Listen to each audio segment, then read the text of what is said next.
L'or en bourse en 2023, les métaux précieux en 2023. Quelles sont les conditions nécessaires à une année haussière après 2 années consécutives décevantes? Bienvenue au Fast and Forex de ce mercredi 4 janvier 2023.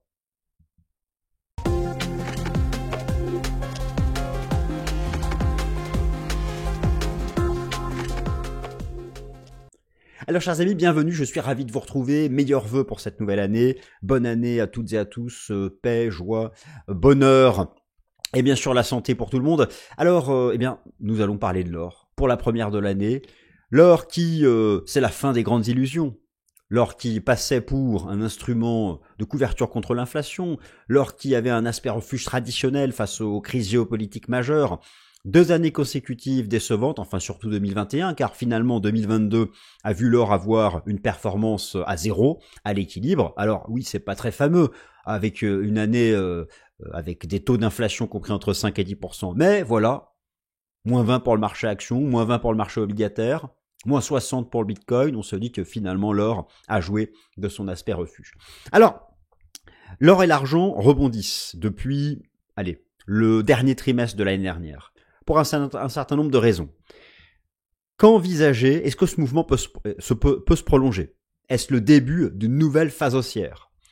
Dans cette vidéo, je vais revenir sur les critères fondamentaux d'influence de l'or. On va commencer par un rapide bilan de 2 années passées et se concentrer sur les critères fondamentaux d'influence du cours de l'or. Et puis, l'or en 2023, ça dépend du cadre économique. Je vais vous montrer qu'est-ce qu'on peut attendre de l'or en cas de récession économique, en cas de soft landing, ou voire même, rêvons, en cas d'expansion économique. Et oui, je n'oublierai pas l'analyse technique, les données de participation institutionnelle, les données de volume, les données des ETF, j'ai tout rassemblé, vous allez voir, c'est fantastiquement pertinent, notamment, et ça je vous l'avais expliqué déjà dans une vidéo début novembre dernier sur l'or et l'argent, à quel point la demande financière d'or a dépassé en impact sur le prix la demande physique. J'ai tous les chiffres, donc maintenant je n'ai plus qu'à vous les montrer. Alors, je me réinstalle. Je vous rappelle que cette vidéo est disponible au format podcast. Vous suivez le même titre sur la plupart des plateformes d'écoute. L'or en 2023, les conditions nécessaires à une année haussière. Le plan s'affiche sous vos yeux. Du bilan pour commencer. Ensuite, je vous présenterai les résultats de mon travail du coup de sélection des critères fondamentaux qui influencent le cours de l'or et de la prospective en fonction du cadre économique et de l'analyse technique. C'est donc le plan. Et c'est parti, on commence par métaux précieux, le bilan statistique pour 2021 et 2022, 2 années consécutives décevantes, 2 années consécutives décevantes, c'est la fin des illusions. 2 années de fin d'illusions pour le gold. Alors quelles sont ces illusions? L'or avait cette réputation d'être un instrument de couverture contre l'inflation. L'or avait cette réputation d'être un instrument de couverture contre les tensions géopolitiques. Premier bilan, il s'affiche sous vos yeux. C'est un bilan des matières premières. En 2021, la performance est de couleur orange et la performance 2022 est de couleur bleue. Voilà les métaux précieux. 2021 fut une année catastrophique en lien avec la performance de l'or, mais pas que. 2022, on voit à peine les performances sortir. Elles sont légèrement, positives pour l'argent et légèrement négatives. En fait, c'est à zéro. Alors, c'est à zéro, on compare ça au prix, par exemple, de la performance du pétrole ou d'autres matières premières, mais on peut aussi ramener ça à la performance du dollar américain. Donc 2 années décevantes pour le cours de l'or. Par contre, lorsqu'on regarde les choses plus en détail, mes amis, lorsque nous regardons les choses plus en profondeur, à savoir ce que je vais vous montrer dans un instant, la performance à l'équilibre de l'année 2022 ne doit pas cacher la remontada du dernier trimestre. En lien d'ailleurs avec des facteurs fondamentaux, et c'est cette remontée du dernier trimestre qui interroge. Est-ce que finalement nous avons un creux majeur de l'or et de l'argent milieu 2022 pour avoir une phase haussière importante en 2023? Alors, c'est au final ce que l'on peut dire. L'or a permis la préservation du capital. L'or a permis la préservation du capital. Je vais vous montrer ça en temps réel. Je reviens ici sur TradingView. Vous avez donc un bilan du bear market de l'année 2022.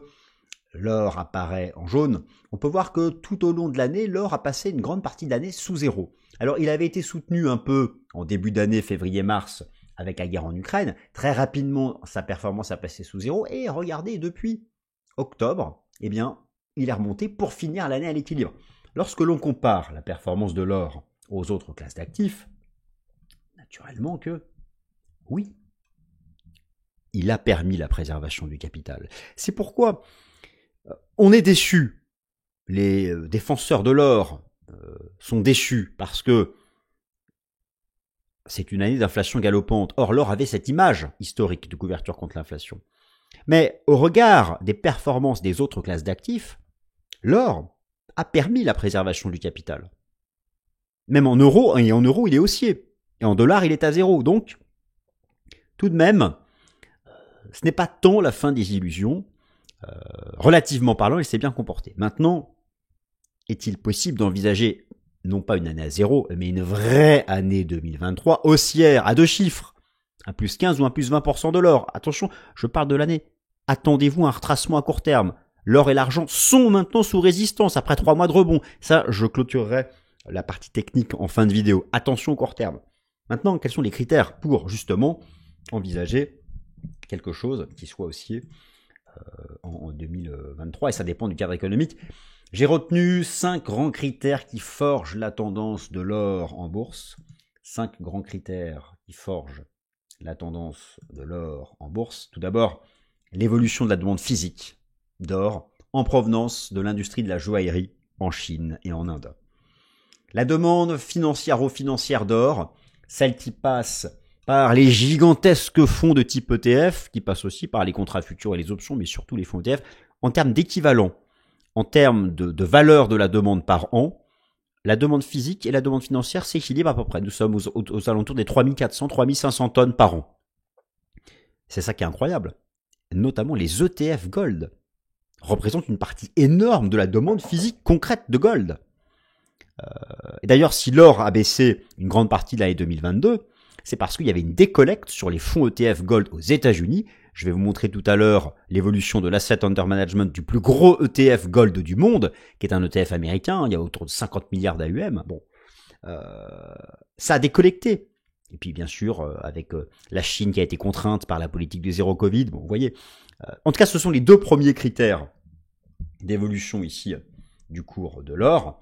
La demande physique, la demande financière. La tendance du dollar américain sur le Forex, naturellement. La tendance et le momentum des rendements obligataires, je vais vous remontrer ça, avec des corrélations inverses qui s'expriment fortement, et le contexte macroéconomique mondial. Bilan des courses résumé. J'enlève la petite caméra que vous puissiez tout voir en entier. Voilà, j'ai mis en effet en bas à droite une case avec, il y a d'autres aspects moins importants, la demande des banques centrales, le risque systémique, l'apparition de la Chine noire, etc. Mais là, vous avez le résumé des grands facteurs d'influence. D'ailleurs, je me permets de réillustrer l'impact du dollar et des taux d'intérêt nominaux réels sur le cours de l'or. En fait, si vous voulez, ce que vous montre le graphique que vous avez sous les yeux, l'or est en jaune, le dollar américain en vert. En bleu, vous avez le rendement obligataire à 10 ans des États-Unis, nominal, et vous avez sa version retraitée de l'inflation, donc réelle en rouge. Historiquement, jamais l'or n'est monté lorsque les taux d'intérêt nominaux réels étaient en hausse. L'or, par contre, a pu avoir des phases haussières, même lorsque le dollar américain était en hausse, mais parce que les taux baissaient. Alors par contre, comme l'année dernière, et surtout en 2021, on a eu des taux en hausse et un dollar en hausse, l'or s'est pris une claque. Ça, c'était en 2021. Et les 3/4 de 2022. Car il y a eu une remontada fin 2022. Pourquoi ? Parce que le dollar a corrigé de 10% et parce que les taux d'intérêt ont cessé de monter. Mais je vous réillustre ça. Ici, regardez bien le rebond de l'or depuis 3 mois. C'est le dollar qui a corrigé. Et regardez les taux. Il y a eu un léger repli des taux nominaux et des taux réels. Alors on a pu avoir dans le passé, par exemple, ici, cette grande phase de baisse de l'or entre 2012 et 2015. C'était la hausse conjuguée des taux et du dollar américain. Donc là, vous avez là les facteurs principaux. Sous vos yeux maintenant, une partie importante mais moindre, les achats d'or des banques centrales. 400 tonnes rien qu'au troisième trimestre 2022, l'année 2022 va voir un record des achats de gold depuis 13 ans par les banques centrales. Elles ont acheté beaucoup d'or en 2021. Ont-elles profité de la baisse? S'agit-il pour elles justement de l'opportunité long terme, haussière? Bon, ça, seul l'avenir nous le dira, mais c'était quelque chose à noter. Évolution prospective de l'or en cas de récession en 2023. Ce qu'il faut bien comprendre, c'est que la tendance à venir de l'or sera liée en grande partie au cadre macroéconomique qui sera proposé l'année prochaine. J'ai voulu faire la synthèse de ces cadres économiques possibles. Le gold sera haussier en 2023 en cas de récession économique majeure. Alors, le gold sera haussier en 2023 en cas de récession économique majeure. Voici un tableau qui s'affiche sous vos yeux. Ce tableau vous propose 3 cadres économiques possibles l'année prochaine. Soit la récession économique, soit un soft landing, soit une phase d'expansion économique, avec là un certain nombre de critères en fonction de ce cadre économique, le taux terminal de la Fed, le pivot de la Fed, l'inflation, les taux d'intérêt obligataires, le marché action, le cadre géopolitique et le dollar US sur le forex, et la tendance théorique que j'estime dans ce cadre sur le cours de l'or. En récession économique, si l'année prochaine nous sommes en récession, voire pire, en dépression économique, le gold sera haussier à 2 chiffres, car cela signifiera que la Fed a atteint son taux terminal, elle va rapidement pivoter, les taux vont rebaisser, l'inflation sera brisée et confirmera sa tendance baissière, car toutes les phases de récession économique ont vu l'inflation chuter. Le dollar US sera baissier du fait du pivot de la Fed, ce sera un cadre haussier pour l'or. D'ailleurs, regardez sous vos yeux, ici en bas à droite, vous avez un graphique qui nous vient du World Gold Council, qui montre la performance de l'or, je vais zoomer dessus, qui montre la performance de l'or lorsque le dollar américain a fait son pic de marché. Eh bien, vous voyez qu'elle est régulièrement, fortement haussière. Donc, ça, c'est dans le cas de figure d'une récession économique. Nous aurions l'année prochaine un dollar largement haussier. Maintenant, évolution prospective de l'or en cas de soft landing. Alors, le soft landing, qu'est-ce que c'est? Eh bien, nous n'aurions pas une économie en récession économique ou en dépression économique, mais une économie en décélération importante, mais qui, cependant, resterait positive. Dans ce cas de figure, ce serait plus compliqué de réduire l'inflation. Je vous rappelle que les banques centrales veulent détruire l'inflation. Dans ce cas de figure du soft landing, le taux terminal de la Fed n'est probablement pas atteint, elle va mettre du temps à pivoter.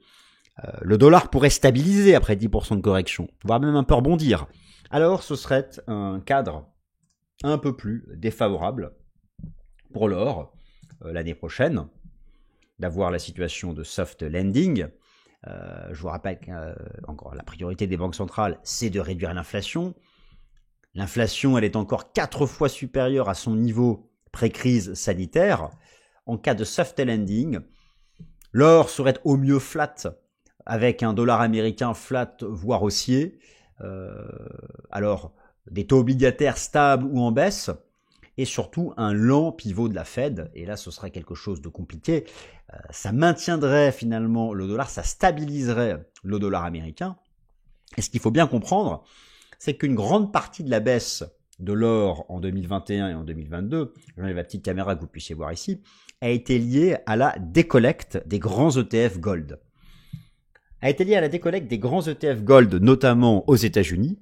Et lorsqu'on interroge les investisseurs sur ces grands ETF Gold aux États-Unis, qui, je vous rappelle, pèsent quelque chose d'énorme, vous l'avez vu dans la demande financière, ça égale la demande physique d'or, eh bien, l'argument qui était mis en avant, c'était la tendance haussière du dollar américain.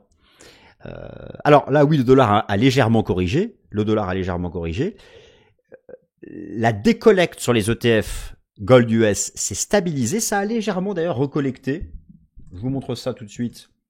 Vous avez les datas, alors elles sont ici, vous avez sous les yeux les données de l'asset under management du plus grand ETF Gold du monde, 53 milliards dessus. Et ce que vous pouvez observer, c'est que sur la dernière partie de l'année 2022, il y a eu un rebond de l'AUM de 47 milliards à 53 milliards. Il y a eu le début de quelque chose.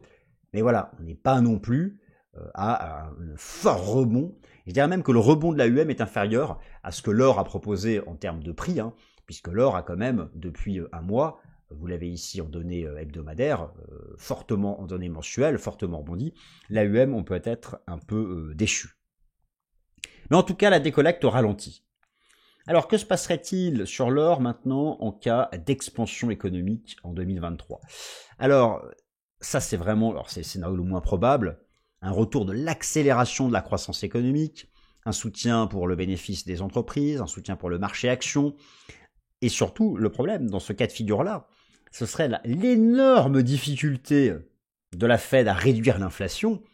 En cas d'expansion économique, le taux terminal serait beaucoup plus élevé que les anticipations actuelles, la Fed ne pivoterait pas avant 2024, ça serait haussier pour le dollar, haussier pour les actions, bref, clairement un cadre qui serait baissier pour l'or en 2023. D'ailleurs, regardez bien ce que vous avez sous les yeux, je vais zoomer, vous avez la performance, vous avez la performance de l'or en période de récession. Elle a toujours été positive. La performance de l'or en période de récession a toujours été positive. Donc, en période d'expansion économique, c'est pas le scénario privilégié pour l'année prochaine.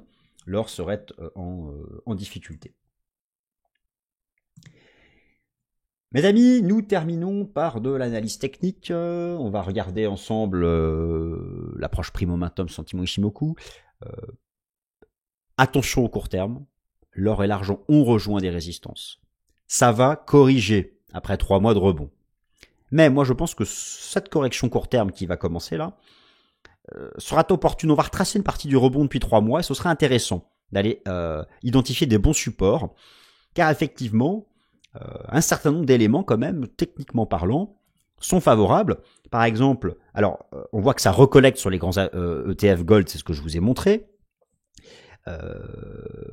Le dollar pourrait stabiliser mais pas forcément rebondir. La position nette des traders institutionnels à la bourse de Chicago sur les contrats futurs et les contrats d'options gold est repassée nette acheteuse, notamment sur l'argent métal. Je suis allé voir les contrats futurs d'argent métal. Bon, il y a des choses intéressantes, hein, ces données de participation, ça fait partie de l'analyse technique, dont j'ai envie de vous parler. Et donc nous terminons avec ça. Alors, les institutionnels repayent. Notons, je suis allé voir aussi les données des producteurs d'or. Eh bien, ils se couvrent. Alors, on va repasser directement sur la plateforme. Vous pouvez me suivre sur Twitter hein, si mon travail vous intéresse. N'hésitez pas. Je vais repasser sur la plateforme directement. Alors, ce que je voulais vous montrer, c'est ça. Le rapport Commitment of Traders de la CFTC sur, ici, le gold, où effectivement, les money managers sont repassés net acheteurs depuis un certain nombre de mois. Enfin, ils étaient déjà net acheteurs, mais les positions longues accélère, les positions short reculent. Je vous montre ici voilà, les datas implémentées sur TradingView. Là, vous avez la position nette des traders pro sur les futurs et options gold. On a rebondi dans la partie basse après une nette chute cette année. Regardez sur l'argent métal. L'argent métal, la position, vous avez la position nette acheteuse, nette des traders institutionnels, elle est repassée nette acheteuse ces dernières semaines. Alors là, à court terme, on revient dans un haut de canal, ça va stabiliser. Mais moi, je pense que là, nous avons une énorme figure de continuation haussière. On va retracer un peu, mais j'en envisage une sortie par le haut cette année, ce qui sera très intéressant sur le gold. Alors justement, au-delà du fait, alors ce qu'il faudra continuer de surveiller, c'est l'évolution de l'AUM sur les grands ETF gold. Car comme je vous l'ai rappelé, la demande financière d'or à travers ces grands fonds est maintenant égale en termes d'impact à la demande physique d'or en provenance de la joaillerie chinoise et indienne. Pour avoir aussi du soutien pour l'or cette année, il faut bien sûr de la fin définitive de la politique de zéro Covid. Restons quand même prudents sur cet aspect-là en Chine pour vraiment que ça puisse rebooster pour de bon. Parce qu'en Inde, c'est resté dynamique la demande. C'était en Chine que ça a été décevant cette année. Il faudrait, voilà, l'alignement des planètes, ce serait ça. Le réalignement des demandes physiques et financières d'or en faveur de la hausse. Maintenant, techniquement parlant, je le disais, attention au cadre court terme. Si je reprends l'or en données mensuelles, nous avons ici une fin classique de vague 4, une vague 4 qui s'est construite en ABC, un zigzag avec un A égale C. Vous avez ici les extensions de Fibonacci. J'ai fait une vidéo sur la partie héliotiste sur l'or il y a 2 mois, elle est toujours sur la chaîne. Nous aurions terminé une grande 4, nous serions là dans la grande 5 et la première jambe ici serait terminée. Alors, on a retracé, attention, on a retracé 50% de toute cette première phase de baisse de 2022. Je pense qu'il y a une résistance ici à 1845 $. C'est encore plus visible sur le cours de l'argent. Regardez l'argent. Après une remontada de 3 mois, il a rejoint aussi cette grosse résistance. Je ne serais pas surpris, on la voit aussi très bien ici en données journalières sur le cours de l'argent, je ne serais pas surpris de voir à court terme l'argent consolidé sous 25 $, revenir chercher un support vers les 22. D'ailleurs, on a un superbe Golden Cross, et je vous avais montré à l'époque le Rounding Bottom. Donc quelque chose comme ça, de correctif, stabilisé, et ensuite de tenter de dépasser plus tard dans l'année. Et pour l'or, c'est le même type de schéma que j'envisage. Une correction court terme sous les 1850 $. On aura bientôt d'ailleurs aussi un Golden Cross. Un retracement qui va se faire vers les 1750 $ pour ensuite repartir. Enfin, là, c'est la vue de marché technique. Je vous ai montré en première partie les conditions fondamentales pour que ce scénario technique ait lieu. Voilà, chers amis, c'était un peu ce premier bilan d'ouverture de l'année que je pouvais vous proposer sur les métaux précieux. J'espère qu'il vous a plu, vous a permis de voir l'ensemble des facteurs techniques et fondamentaux qui agissent sur la formation du cours de l'or. Pour résumer, donc attention à court terme, les résistances vont agir, mais quelque chose me dit que cette année 2023 pourrait être l'année, enfin, d'un retour d'une performance à 2 chiffres. Peut-être que ça ne commencera que par 1 pour le cours de l'or.